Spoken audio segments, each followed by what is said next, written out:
Ito ang maikling liham ni Mang Kanor sa atin. Hello po Mang Kanor, pasintabi na po. Aakyat na po ako sa taas ng inyong bahay. Alay, oo naman iho. Ikaw na ang bahala dyan na tumingin at hindi kita masikaso ano. Ito na. Pasintabi na lang po. At ito na nga ang kanilang aircon na ating Condura aircon na 0.5 horsepower. Aking munang i-power on at ating pakiramdaman kung ano ang sitwasyon ng aircon. Malakas ang buga ng hangin pero wala namang lamig. Walang lamig mga karekontek. Ayan. Hindi man lang gumagana yung kanyang compressor, hindi tumunog. Pag power on ko ay wala man lang akong naramdamang lagabog ng compressor. Parang ganun ba? Yun ang ibig kong sabihin. So wala nga. Mukhang may problema nga ito. Atin nang baklasin ang kanyang circuit box para ito ay ma-check up natin ang kanyang capacitor.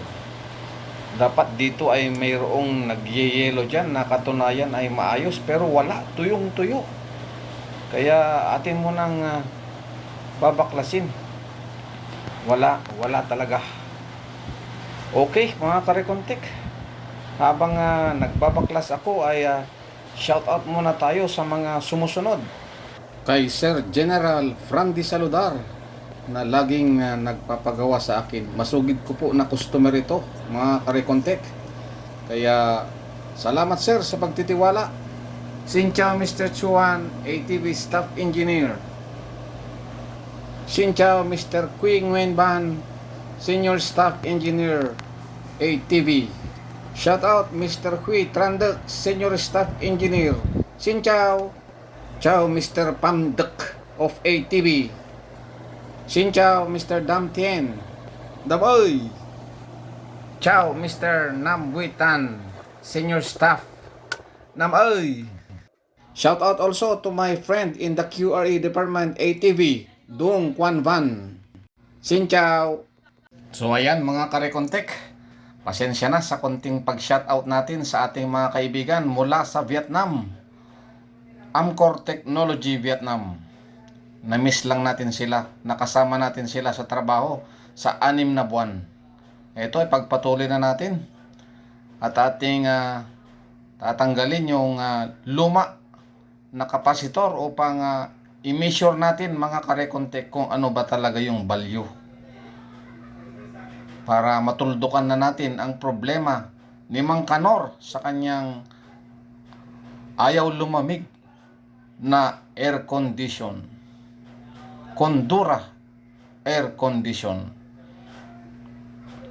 Ayan, yung kulay blue na yan ay yung Hermes. Huwag kakalimutan, bago kayo magkalas sa mga newbie, kung gusto nyong gumawa ng aircon na katulad nito, ay picturean nyo muna yung kanyang wiring bago kayo magkalas para hindi po kayo malito pagbalik. So eto na, akin nang natanggal mga karekontek ang kanyang kapasitor. Ating sukatin kung ano ang mayroon.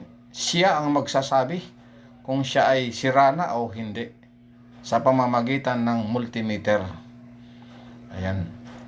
Mula doon sa common terminal sa Hermes at saka sa fan terminal ay ating mamimeasure ang kanyang resistance o capacitance. Nakasulat naman dito 15 plus 2 microfarad.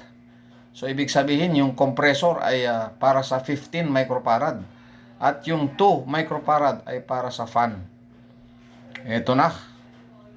Susukatin natin mula sa common terminal at saka sa fan terminal ay dapat meron tayong masusukat na 2 microfarad. Ayan, common terminal. Tapos sa Hermes para sa compressor na dapat ay 15, meron lang tayong nasukat na 0.9 picofarad. Ito naman yung kanyang fan ay mayroon naman 1.9 microfarad na dapat ay 2 microfarad. Ito nga po yung nakasulat, 15 plus 2, mga karekontek, para masundan tayo ng mga newbie at yung mga viewers ko ngayon na nanonood na gustong mag-repair ng air condition window type. Bibigyan ko lang kayo ng lakas ng loob. Ayan nga po, 1.9 microfarad lang yung kanyang pan. At saka yung Hermes ay 0.907 picofarad. Out of range na po siya mga karekontek. Kaya dapat dyan ay palitan natin ng bago. At syempre ay umorder tayo via Lazada. Lazada, bakene men. Bakene men. Ayan. Sira na nga po yan. Thumbs down na si Mr. Recontek. End of life na ba? Anana. Sira na.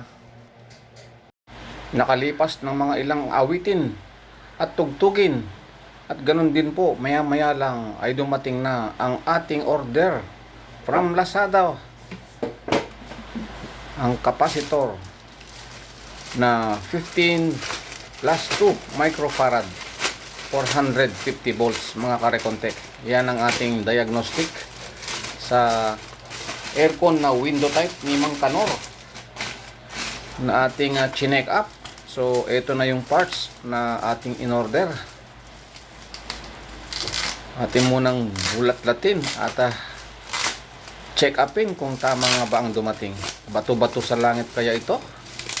Nakatulad ng nababalita sa mga iba na bato daw ang dumarating. Lazada, hindi pa ako naka-encounter ng ganyan. O ayan, tama naman pala mga karekontek ang aking natanggap. AX Parts, Bekene men, AX Parts, Recontek at your service. Kaya naman makalibre dyan. So ayan na nga, sukatin natin ang capacitance kung tama ba doon sa requirements na nakasulat sa kanyang kahon na 15 plus 2 microfarad. Ayan, iset natin yung ating multimeter ng microfarad para hindi tayo iligaw mula dun sa common na terminal. Ayan, tapos doon sa nakasulat fan, dapat ang ini-expect natin dyan ay 2 microfarad. Ayun, 2 microfarad. At doon naman sa common at saka Hermes terminal ay mayroon dapat tayo dyan 15 microfarad. Ayun, at may 14 point something tayong nababasa. So ayos, pasok sa ating requirements mga karekontek. Good na good at thumbs up pa si Recontek sa capacitor na kanyang in-order via Lazada.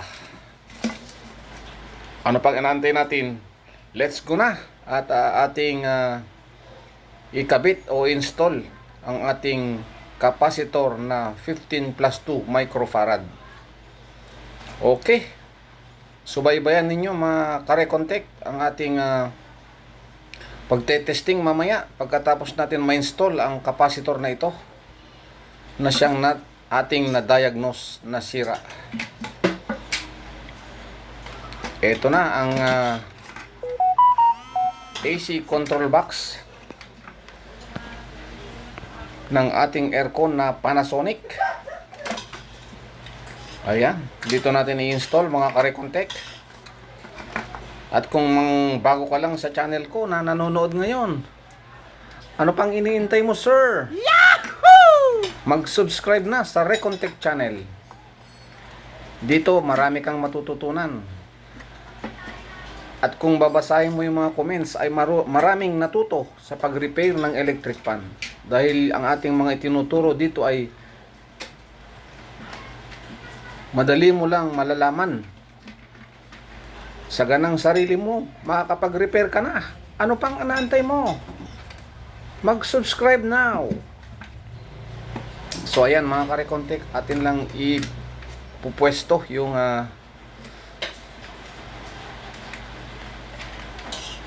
bago nating kapasitor.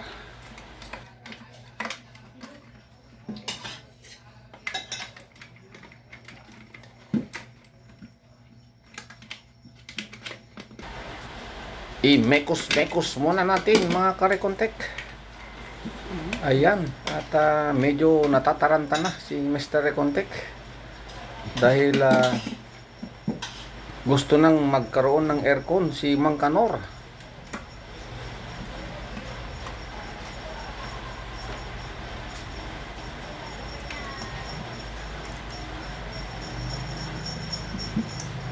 Para hindi kayo malito mga dad at saka mga beginners, ay bago nyo kalasin ang mga connector nito ay picturean nyo muna ang pinakamaiging paraan para meron kayong babalik tanawin pagka kayo ay nalito.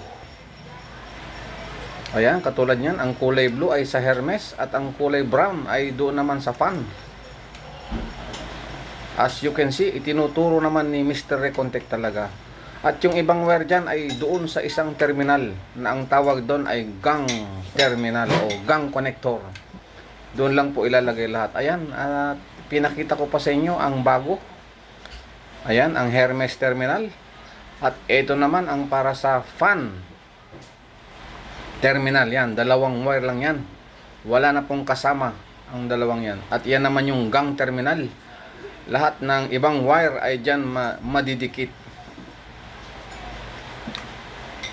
So ayan na, malapit na nating ma-install ang ating bagong kapasitor na in-order via Lazada.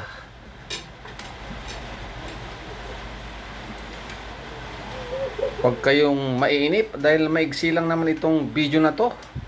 Wala pang 20 minutos mga viewers at mga subscribers ni Rekontek na tumatangkilik ngayon at nanonood. Maraming salamat pala sa 100 dumagdag na subscribers na nagtitiwala sa Rekontek channel.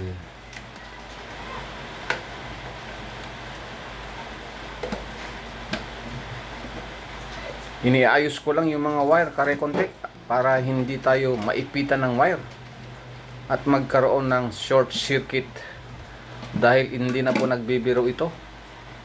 Ito ay AC connection. At yung mga kulay green na yan na dalawa na hinahatak-hatak ko ay ground connection naman yan. Okay, ready na. Nag-thumbs up na si Mr. Rekontek. Ayan na at na-install na nga. Bago pa man nag-video tayo ng panibago ay na-install na. Wala kasi akong tagahawak ng camera ko. Kaya ang ginawa ko ay in-install ko muna. So testing na tayo mga ka-Rekontek. Ayan. Ayan, pakinggan natin. Hindi na lang pagaspas ng hangin ang ating naririnig mga ka-Rekontek. Pati yung ugong ng kompresor ay maririnig na rin. Kung hindi nyo man naririnig ay akin lang ipapaliwanag. At kapansin-pansin ay nagkaroon na agad ng moisture sa kanyang fin o palikpik. Ayan. Nagbabadya na lumamig mga ka-Rekontek. As you can see, ito ay sign na mayroon ng effectiveness yung bagong kapasitor na ating ipinalit. Antay-antay lang tayo. Dapat ay may makikita tayo dyan na copper tube na nagyiyelo na katunayan na ito ay mayroon ng lamig. Ayan. Hindi pa masyadong malamig sa ngayon kasi kapa-power on lang naman natin mga ka-Rekontek. Antay-antay tayo mga 5 minutes to 10 minutes. At least makita natin yung copper tube na katunayan ay nagyeyelo na siya. Ibig sabihin, mayroon na siyang lamig na ibubuga. Oh yeah. Okay. Ayan, nakikiramdam lang tayo mga ka-Rekontek. Nahingi at nagmamakaawanan ng lamig.